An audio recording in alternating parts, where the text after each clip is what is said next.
Hey guys, what's going on? It's Ash here coming at you today in Raid Shadow Legends. Welcome to the video. Hopefully it finds you all doing well. Today, 20 legendary champions that you do not need to book. Now, of course, with all 20 of these champions, I think for the most part, sure, they're going to be a little bit better if you book them. But unlike top champions in the game, that again, maybe some of the top champions don't require books because they're that OP anyway. But if I pull a Duchess, if I pull a Sify, if I pull a Krisk, if I pull a Riho Bone Spear, it'll never happen again.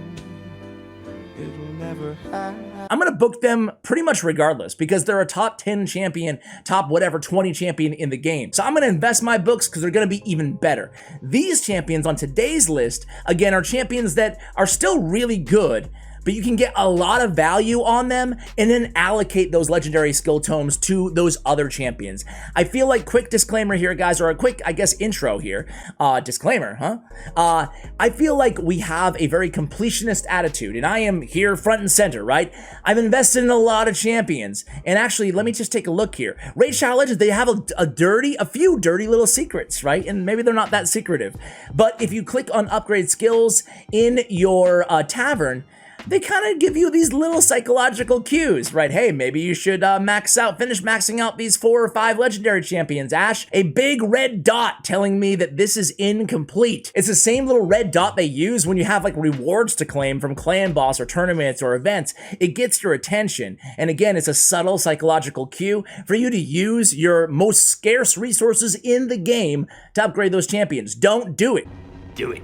Do it, do it, do it, do it, do it, do it, do it. Legendary skill tomes, epic skill tomes, heck, even rare skill tomes. I have one right now. Still, years after this game has been released, there's no way to farm these things. So you have to be strategic about when and where you use them, okay? So that's the disclaimer. Also, clan versus clan, I mean, anybody, there must be some people out there like me. Before Clan vs. Clan, I had a nice stockpile of all the skill tomes I needed. After Clan vs. Clan, after I feel the weight of the clan's, success on my shoulders, as we all do, I've used almost all my books just to score stupid Clan vs. Clan points. Be very well aware of that as well. I don't love it. I don't love it, but this is not about Clan vs. Clan. Let's get into the champions here. Let's get into the champs. All right, so starting out, I'm gonna give my pick. I'm sure half the people watching this video will hate me for saying this, but I really think that Drexstar Blood Twin is, I don't know if I want to say the best champion in the game, but I don't know if I don't want to say that. Forgive the double negative. It's not fair. It's not fair that this is even something that anyone has to go through. I think you can make the case that Drexstar Blood Twin is the best champion in the game. I'm not going to be as long-winded with every champion on this list, I promise, but check this out, guys. Doom Tower, hard. Final boss, Drexstar Blood Twin, and as an aura lead with a 70 accuracy. Okay, that's cool, Ash. How about in the Nether Spider? Drexstar Blood Twin. He's my aura lead again. Okay, that's awesome, Ash. Not Magma Dragon. How about the Griffin? Oh, I 3-man it with Drexstar. Dude, Drexstar Blood Twin is the best Doom Tower champion in the game. Certainly there. Yeah, I mean, he is. He's the best damage dealer. You can just basically build carries around him. And the beautiful thing is, you do not have to book this dude. You don't have to. Sure, you can have him deal more damage, have a little bit higher percentage to land his debuffs. That's great, but it's not a mandatory book, which is so nice to have a champion that everybody can get after 100 days of farming in Tag Team Arena. Everybody can get this dude, and you don't have to book him right away, okay? So he can deal some damage from his A2 on a 3-turn cooldown, increase the chance to provoke, but it's really all just about the passive on Drexstar. So Drexstar definitely leads off this list. Save your books, right? You can get to him eventually, but in the meantime, use it on champions that you absolutely have to book. And I'm happy to do a follow-up video on champions that you do have to book, or at least that I would recommend you book for legendaries. Queen Ava, number 2. All you care about with Queen Ava essentially is campaign farming. She helps some people in Dark Elf faction wars as well, but it's all about the campaign, and all you need is energy drain, her A3, and it resets this champion's skills if the target is killed, right? So it's resetting anyway. What do you care about booking it? A little bit extra damage is fine, but you already have attack percentage on her boots anyway. If she's your campaign farmer, she's going to kill everybody pretty easily without having to have that extra damage booked up. So Queen Ava, don't book her. No need, right? No need. Let's go on to one of the more controversial ones.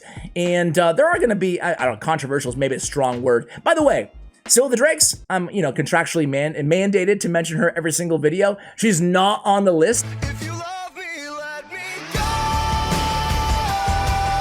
I do recommend booking Scylla the Drakes. I'm just going to cover her anyway as as an example of who I would book, right? Because we're getting that stun from a 20 times 2 hits, 20% each time, to a 35 and a 3-turn cooldown. So I like bringing a buff chance of landing or a debuff chance at landing. I like bringing that up a lot and having a cooldown on the same ability. I feel like that's worth booking. And her revival too is a 6-turn. You can bring it all the way down to 4 turns. So I would book a champion like this, even though her passive does not require books for it. But Ursica Warcaller will be on the list today, guys. And she's probably, like I said, one of my more controversial picks because her A2 can be booked down to a 3-turn cooldown for all these debuffs.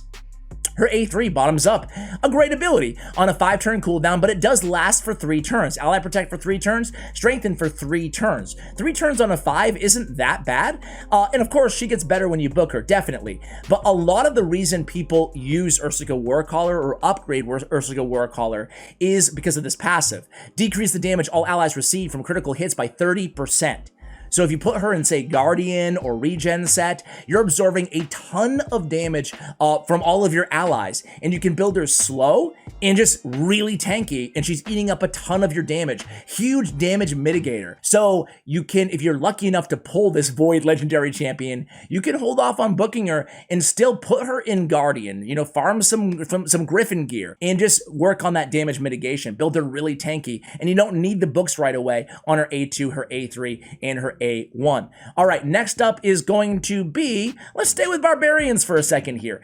Elder Scarg. I have to be honest with you guys, I wasn't incredibly impressed after I built out Elder Scarg. I know a lot of you guys in the comments disagree with me, but as I've said here on the channel before, I mean, I'm here to give you my real opinion, not to give you a, the best case scenario on all these champions. With that being said, he's still a very consistent HP burn lander on this A2. And you can see the A2, you're just booking up damage. His A3 is nice, don't get me wrong, but it's not as effective. The main feature of his kit is again the A2 there, and who cares about the extra damage? It's already on a 3-turn cooldown. So you can get by with Elder Scarg. In Spider especially, I said I wasn't a fan of him. I'm an endgame player, right? So take not just me, but any YouTuber, anybody that you watch, anybody in your clan, take their opinion with a grain of salt. A champion that might not help me might be a huge difference maker to somebody else watching, right? So he's a great spider champion because of HP burn, and he does not need to be booked to be a spider specialist at all. So next up, guys, let's go to one of the new champions here in Leorius the Proud. So my man Leo here is a beast. He's a lion as well. I guess he is technically a beast. Very, very good champion. You'll notice 4 levels of damage. You'll notice 4 levels of damage only. And then on his 8th, and this is an AoE times 2, right? You don't need to do anything to this. You don't need the extra damage. That's totally fine. On his A3, there's no reduced cooldown either. The only thing you need books for on this champion, who is incredible, is really, again, just getting the True Fear in the weekend up from an 80% to 100%.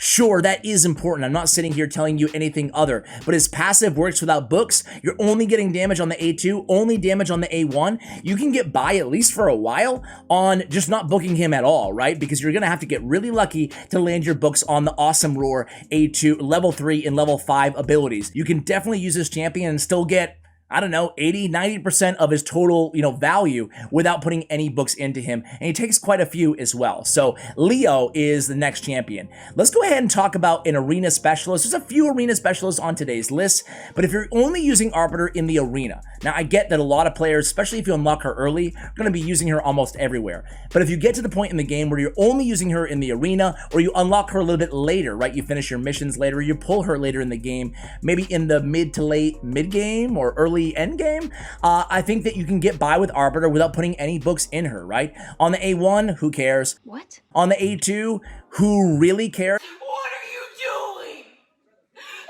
I mean, it's a great ability, but I don't think it's that mandatory to have totally booked to decrease the duration from a 75 to 100%. On the A3, it's great to have it booked down, in dungeons, but you're usually only using it one time in most arena battles. And the same thing with her revival, usually only one time, and it doesn't matter if it's on cooldown after that. So Arbiter is not required to be booked if you're only using her in the arena. Save your books, guys. Save your books. All right, guys, next up is going to be Gurptuck Mossbeard. So Gurptuck, man, You get some extra damage on his A1, not necessary. You get the 2-turn cooldown up to a 3-turn cooldown. It's a nice cleanser, but it's single target on the A2, not necessary to book out. The 3 poisons for 3 turns on all allies, well, usually you can get by with this on a 4-turn cooldown anyway, right? So it really comes down to his passive. Similar to Ursica Warcaller, where we're using him, sure, you can get more utility when you book him. Again, it goes the same with every champion on this list, but you're using him to get the extra damage out of all of your allies. And as long as they have poison on them, it's going to work regardless. You can save your books on Gurptuck Mossbeard, especially in the beginning. So next up, guys, is going to be Norag. So Norag does not require books either, right? You have a slightly increased chance on the A1, whatever. On the A2, you can get down to a 3-turn cooldown, but really, most of his use, again, is coming from this passive that does not require books. He's immune to a lot of CC debuffs. He decreases damage taken on allies that are under 1 or more buffs by 15, damage taken by all allies that are under no active buffs by 25%, and he has that great defense in dungeons aura as well. Again, save your books. He's pretty fast too for a big fella, right? All right, next is going to be one of my faves, right? And again, this is another arena specialist here, and it is Prince Kymar. Prince Kymar for the arena. Outside the arena, sure. Books are going to be good. You're going to get this Abyssal Gaze ability down to a 3-turn cooldown, Seal of Magic down to a 6-turn cooldown. But really, guys, for the arena, you only need to usually use the A2 once, and then the Seal of Magic once, and that's pretty much it. So for the arena, Prince Kymar, one of the best arena champions inside the entire game, one of the best all-around champions inside the entire game, not necessary to book up. One of my Prince Kymars, I don't even have booked at all. I have 2 built. All right, next is going to be, let's stay here and go with Krutraxa.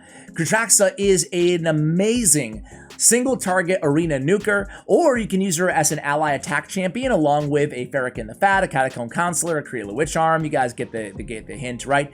But again, it's all extra damage. All you're booking her for is a chance at landing the weaken and extra damage. Who cares, man? Who cares? No reason to book Krutraxa unless you're just rolling in legendary skill tomes and you want to use them to just boost the damage.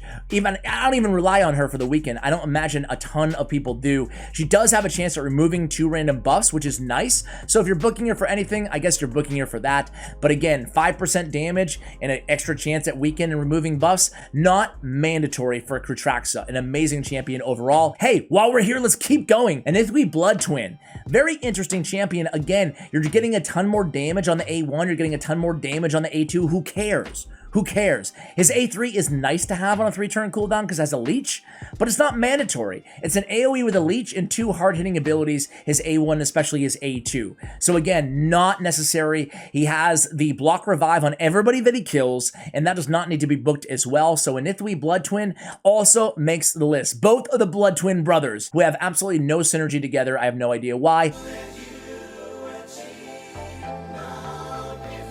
Both make the list today. All right, let's go with, should I stay here? I thought I had another one. I guess I don't. Let's go over to Undead Horde and go to Mashalt. Mashalt does not come up very often on these lists of champions that don't need to be booked, but I don't have him booked on my free-to-play, and I have to say, he's still incredible. Incredible. On the A1, we get tons of wasted books for extra damage. No, thank you.